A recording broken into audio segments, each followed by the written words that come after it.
Hello and welcome.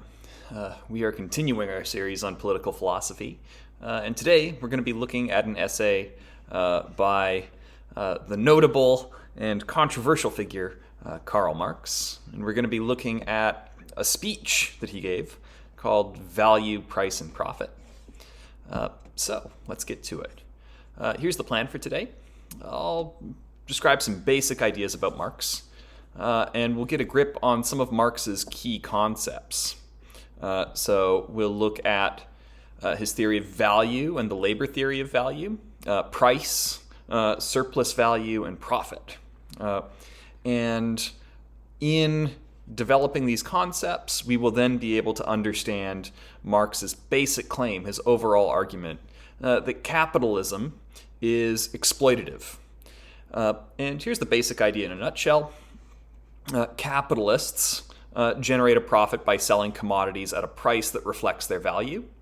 But the only way to make a profit by selling something at its actual value is by leaving some labor unpaid.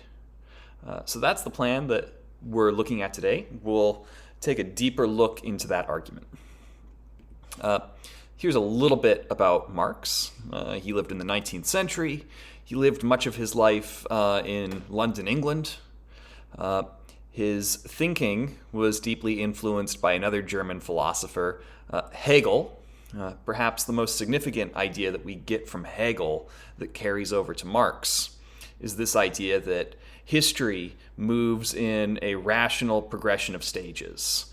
Hegel gives us this idea that maybe throughout history we find one way of seeing things or doing things, a thesis. We get a counter-reaction, the antithesis, and eventually these two opposing forces are then unified into a synthesis, and that history moves in stages between these shifts, between sometimes like contrary lines of thought. Now, Marx borrows Hegel's idea about history and says that our systems of economic production have a similar progression. And this is significant for Marx because he thinks that eventually capitalism is something that human society will grow out of and move beyond, as it were.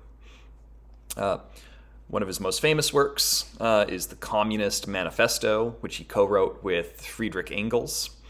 Engels was also a financial benefactor for Marx. But most scholars of Marx would consider his masterwork to be Das Kapital, which was a very large 3-volume work published over the course of a couple of years. And this book gives Marx's most thought-out account of the nature of capitalism, what's problematic about it, and how he imagined society moving beyond capitalism. So what I want to talk about today is a series of lectures or speeches that he gave to actually workers in England. So this was written in 1965, a couple years before the first volume of Capital, and many of the ideas that we find in Value, Price, Profit will eventually show up in a more matured form in Capital. Here's one last remark that I'll make. Marx, of course, is a controversial figure, and of course he's also a philosopher who's had a significant impact on the course of history, right? Certainly Marx's ideas led to the spread of communism and many atrocities, but has also still inspired some people, in a fight for a better, more socialist world, in their view. So no matter how you think about Marx, I think it's really important to understand him. You can't just criticize Marx by looking at the consequences of what his followers have done. That seems to be a bit too quick and doesn't actually engage with Marx's ideas. I've also heard some ad hominem attacks against Marx. For instance, I've heard people say that, well, Marx never worked a day in his life. Well, I see what they're saying in some point. He never worked in a factory, but we should also note that Marx did do significant work as a journalist, and it was no small feat for Marx to work every day at the library in London, writing these massive volumes that are still read today. But let's finish with our preview. Let's get down to it. So what is value? Where does value come from? And we might also ask about what the value of a commodity is. Well, when Marx is thinking about a commodity is a social concept. We want to think about how in a society where we divide our labor, where some people bake bread and some people fix cars and some people teach philosophy, we're going to have different people doing different things. And through our labor, different people are going to produce different goods, a commodity that you can sell on the market, right? And the other idea that Marx has is, how do we put a price or a value on a commodity? Well, he's going to say that the more work it takes to create something, the more we're going to value it. So just to take a simple example, a phone, like this iPhone here, takes a certain amount of labor to create, but it takes a whole lot less labor than a car, right? And we might place more value in cars because they take more labor, and that means that they are much less replaceable. And the way that Marx is thinking about it, when we use our labor to improve certain material goods, we are crystallizing social labor. So this is quite similar to Locke's idea that we can mix our labor with raw goods, and these goods increase in value and attain this level of being property because we've put our work into them. So in this way, Locke and Marx agree that mixture of labor with goods is an important idea in the creation of value. So the more labor we put into a commodity, the more value it has.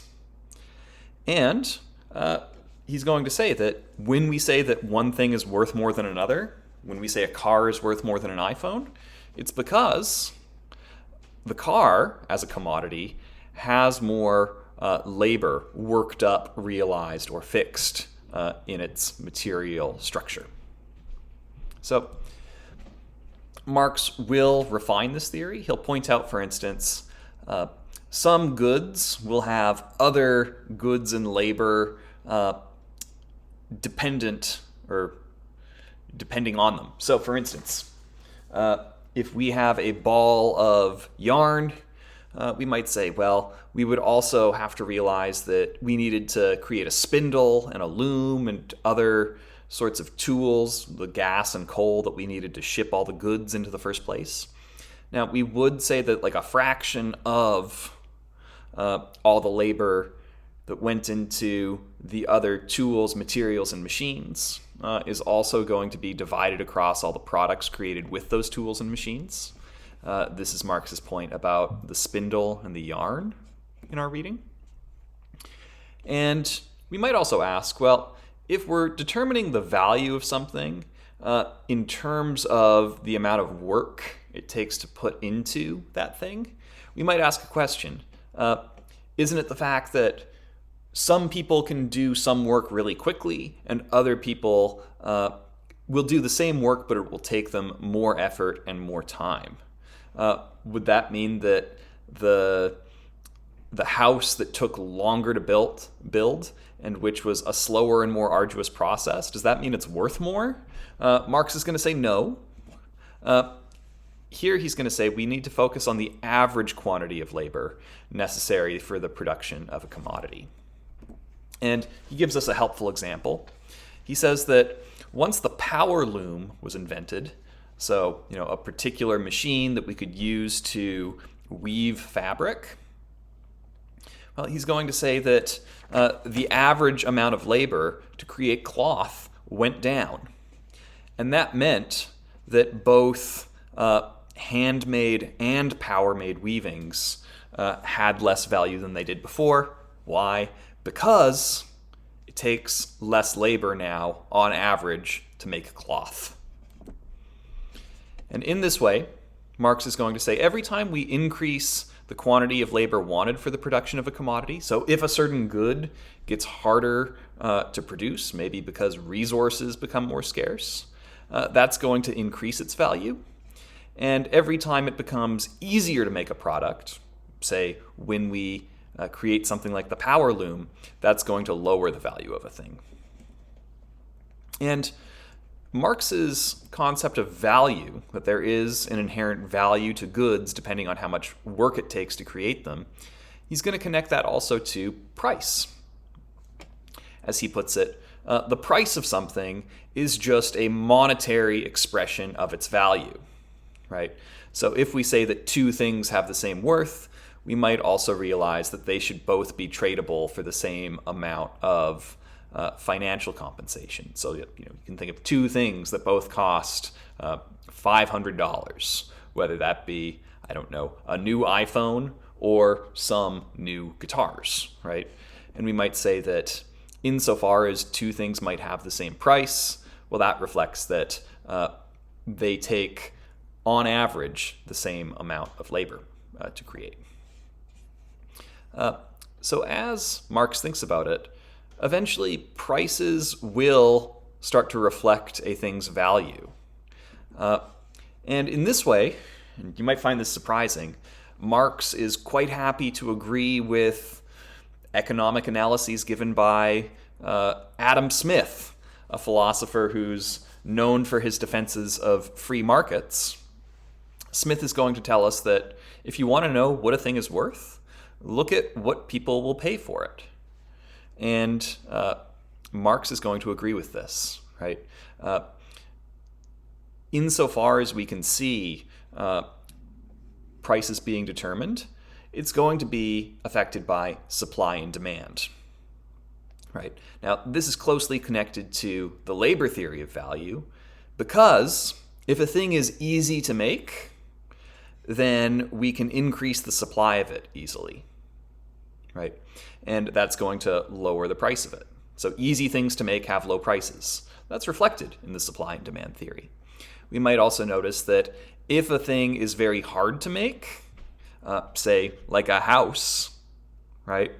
The harder it is to make, the more demand there will be, because it's harder to just create one through a sheer individual effort. So, as Marx is thinking about it, we put our labor into things and that adds value to them. And when we look at the prices of commodities, they will, on average, hit their natural prices. Now, sometimes a certain good will be overpriced and people will pay for it, and sometimes people will get things underpriced, but in the end, we hit a certain sort of equilibrium through supply and demand, which is also affected by the amount of labor it takes to create something. All right, so we've got our notions of value and price. We're eventually going to work up to the idea of where do profits come from within a capitalist system? Well, an important part of capitalism, as Marx was understanding it, is that instead of simply creating goods for yourself to survive with, instead what you're going to do is you're going to sell your labor for a wage. And Marx will note that the notion of selling labor doesn't quite make sense. I can sell you a guitar, or I can sell you a house, or I can sell you some cookies that I made in my oven. Those are tangible goods, right? But it seems less easy to imagine how I can sell a movement of my body, right? Just like when a person dances, when the dancing is over, that metaphysical entity, the dance, is gone. And it seems like Marx is mindful of how labor itself is not a commodity that can be sold on the market, but what a laborer can do is they can sell laboring power. So what we will do is, you go to the factory, you promise to be there at the factory for certain hours and to work according to the employer's demands. And when you labor in that factory, the value that you add to the goods is value that the owning capitalist gets to retain rather than yourself. So that's what Marx is thinking of when we think about selling your laboring power. Here's a remark that we get on page 19. He says, "We should find that this so-called original accumulation," and he's talking about accumulating profit by buyers of labor power. He says, "This means nothing but a series of historical processes resulting in a decomposition of the original union existing between the laboring man and the means of labor." Okay, we'll pause there. So what he's saying here is that in the stage of history where we find capitalism, right, we are going through a moment in history where prior to capitalism, say under feudal systems, people would work, create value in goods. They would trade those goods on the market. And through this sort of feudal and eventually mercantile system, a person would find a way of making a living by participating in the market. But Marx points out that under a wage labor system, we have a decomposition of the original union. Now, what's the original union? It's the ownership of the value that you create through your work, right?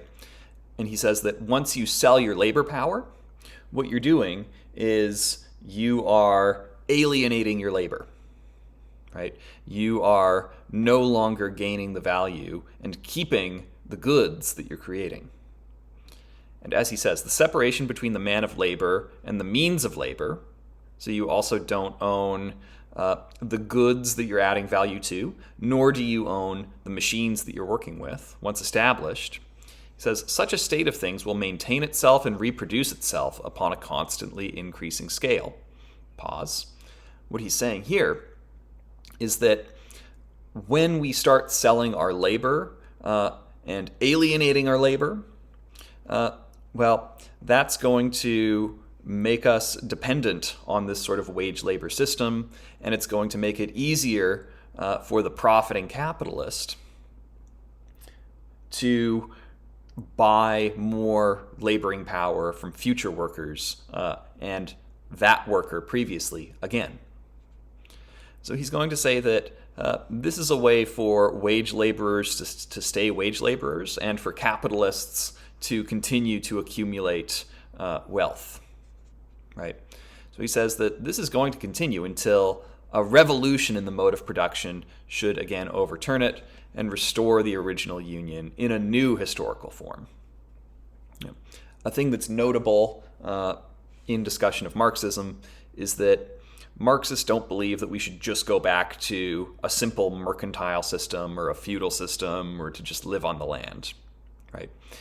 Marx realizes that the efficient modes of production that we have discovered through the Industrial Revolution are an advancement, but these more efficient and effective ways of creating commodities, he imagines that someday in the future, the workers will own the means of their production and they will retain the value that they're adding to goods when they work. But here's what Marx sees in this sort of self-perpetuating system. Let's look at what's going on there. And I'm giving you an example.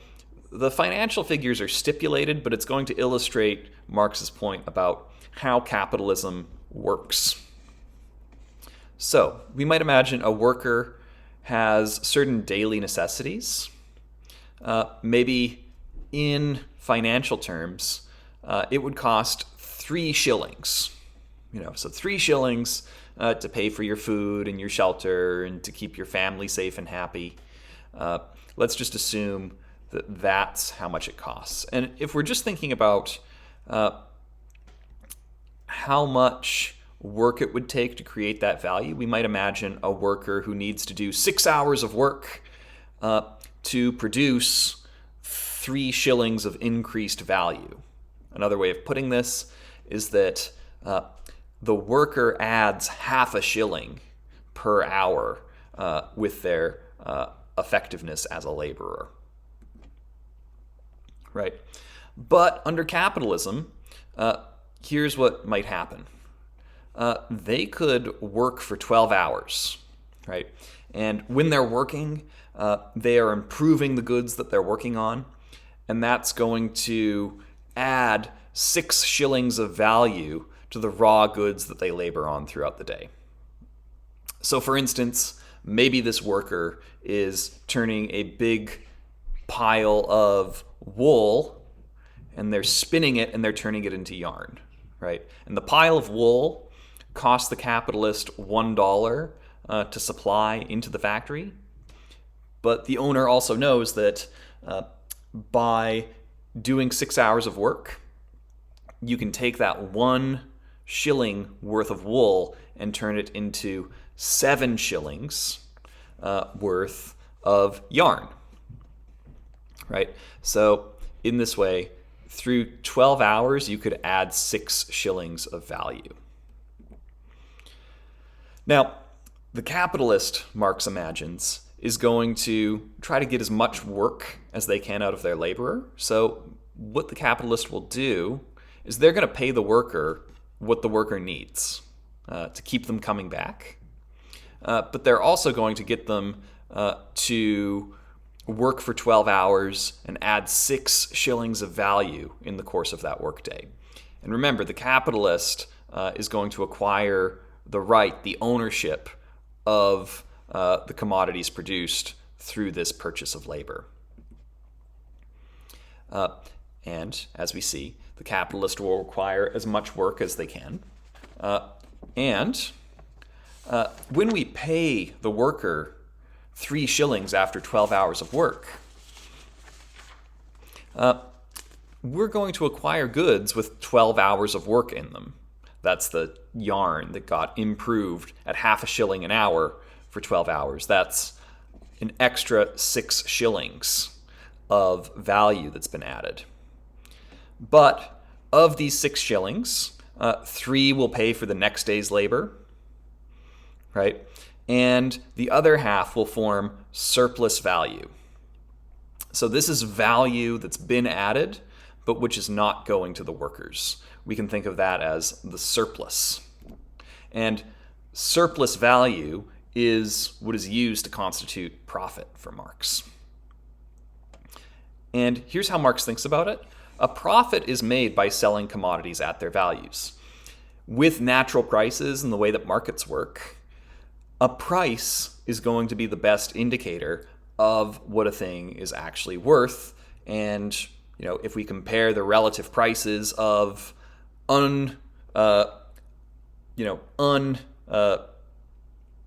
labored on wool versus worked up yarn, we can actually figure out what the difference in value between those two commodities will be. So as he's putting it, we determine the value by looking at the labor in it, but part of that quantity of labor is realized in a value for which an equivalent has been paid in the form of wages. So remember, our worker added 6 shillings of value to the wool to make the yarn, and then they were paid 3 shillings.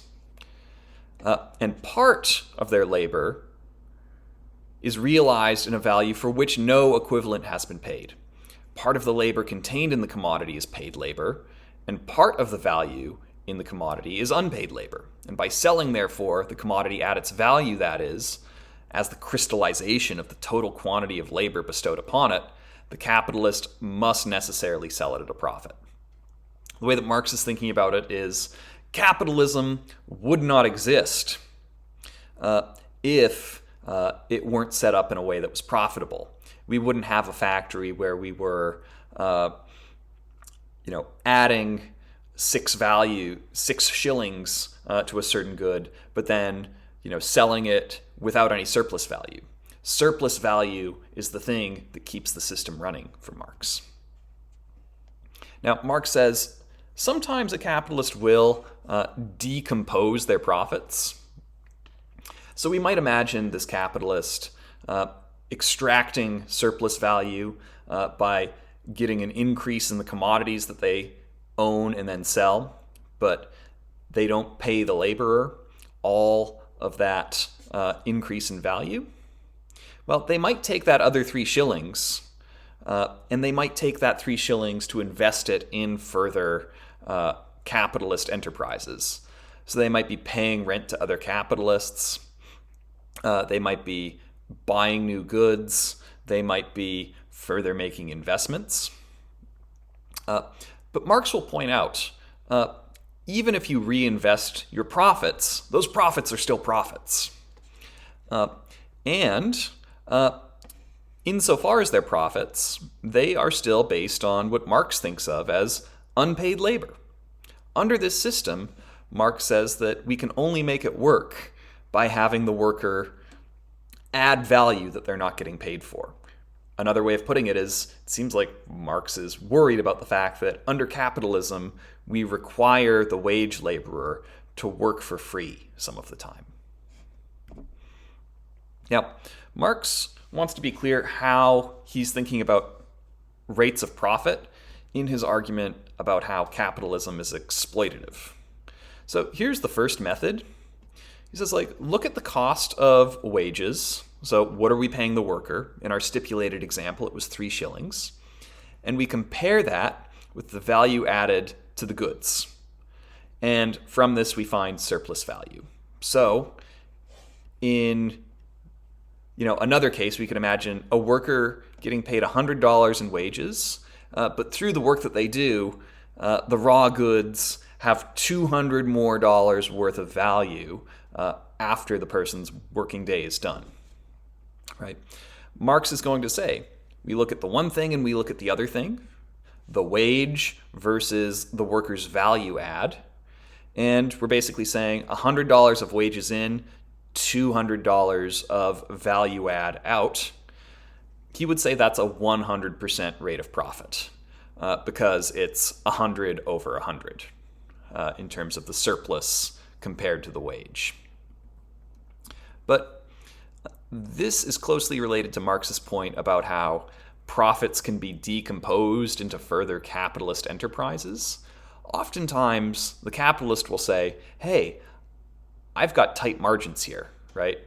We're going to look at all of our invested capital. So, here's how much I spent on machines, here's how much I spent on raw goods, and here's how much I spent on wages, right? And then we're going to contrast that with the final price of the good.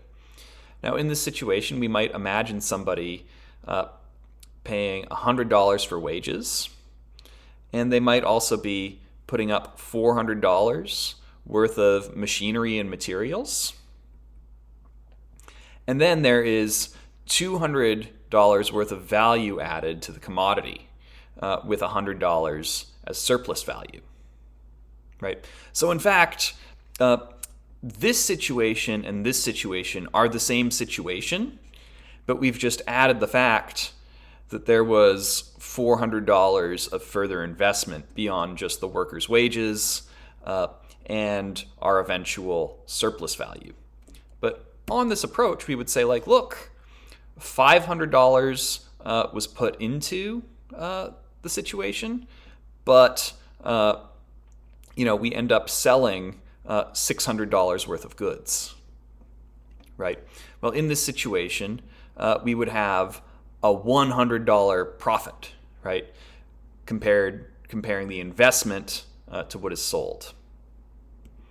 And in this way, we would think of it as a 20% rate of profit. What Marx would point out here is that we're talking about the same situation in both of these cases, but depending on how you frame it, we can look at this as either a 100% rate of profit or a 20% rate of profit. And the way that Marx is thinking about it, this second method is a way of hiding the exploitation of workers under the capitalist system. Because Marx is going to say, again, what we should be really looking at when we figure out how exploitative a system is we should just think about what the worker is adding and what percentage of their value add is actually coming back to them. We can get distracted from that when we start looking at other things like the rent or the investment in raw materials along with the wages. So this point that the way we talk and think about the capitalist system, that we can hide or obscure certain exploitative practices, I think that this is a nice tie-in with a familiar Marxist concept called false consciousness. We could think of false consciousness as the state of being unable to become aware of exploitation. Now, this term, false consciousness, is not used in Marx's essay, Value, Price, Profit. But it does seem to be a line of thought that is moving through the essay, where he's saying, for instance, you're being exploited under capitalism, but there are mechanisms, there are contracts, there are ways of thinking that make it feel like a more fair deal than it actually is. This term, false consciousness, was introduced by followers of Marx in the 20th century, the Frankfurt School. I would suggest that this idea is in the background here, because the worker thinks that they're being paid for 12 hours of work, and it seems like they imagine that they're being paid a quarter shilling per hour. But as Marx thinks about it, compare the value add to the value of the wage. And in this way, he's going to say, another way of thinking about it is that you're being paid for 6 hours, and then you're being made to work 6 hours for free when there is a 100% rate of surplus profit. Marx said, for instance, that it was actually really easy in feudal times to see unpaid labor. Right? So in that situation, you might have serfs working on their own land and meeting their needs by farming the land enough to feed themselves through the whole week. But then the king would force them to work on the king's land for free for a few days. Now, in that situation, Marx says, people would say that this sort of required unpaid labor is an affront to human freedom, and it's exploitation.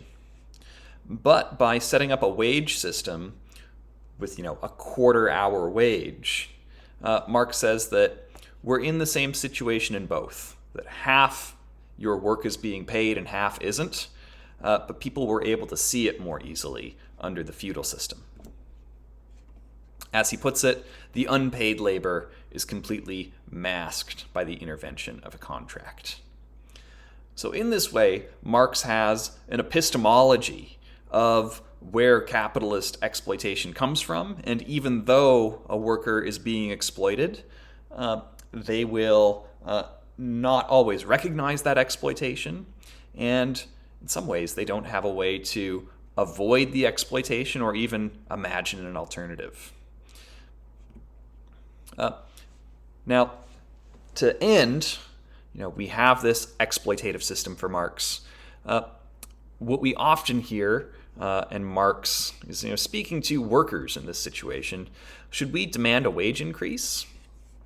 Well, Marx is going to say, once we understand inflation, that is not a complete solution to the problem.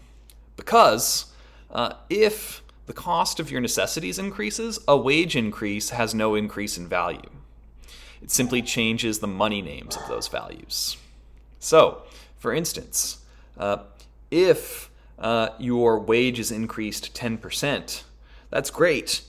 But if the price of everything that you need to buy is also increased by 10%, then we're just in a situation of inflation. And we've changed the names of the values. Your day's work used to be worth 3 shillings. Now it's worth $100.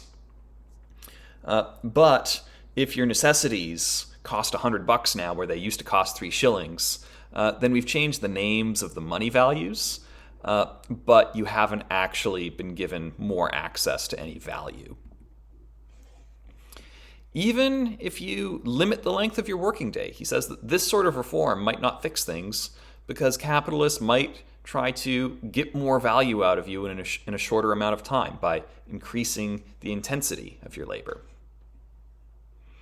He says, under this sort of system where capitalism is finding ways to extract the most surplus value in the capitalist system, he says you'll find a man who has no free time to dispose of and whose whole lifetime, apart from mere physical interruptions by sleep, meals, and so forth, is absorbed by his labor for the capitalist and is less than a beast of burden.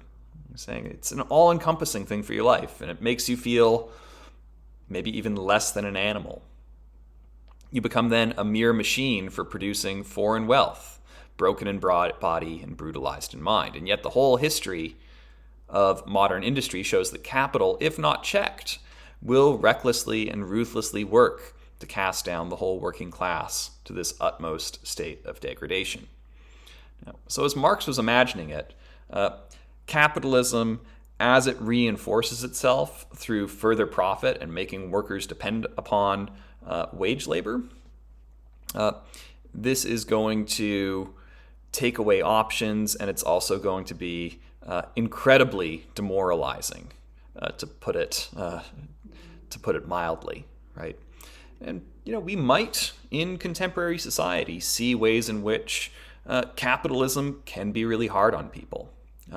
So if you think about what it's like to be a worker in an Amazon warehouse, it can be grueling, exhausting, and demoralizing work for many people.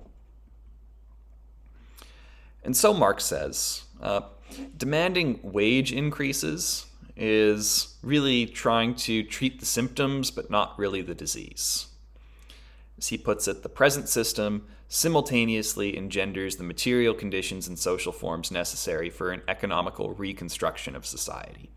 Now, here what Marx is saying is that when we have such a demoralizing system that is bad for both the body and spirit of a worker, he says this will create a situation where we will try to make society different. After a while, people won't take it anymore.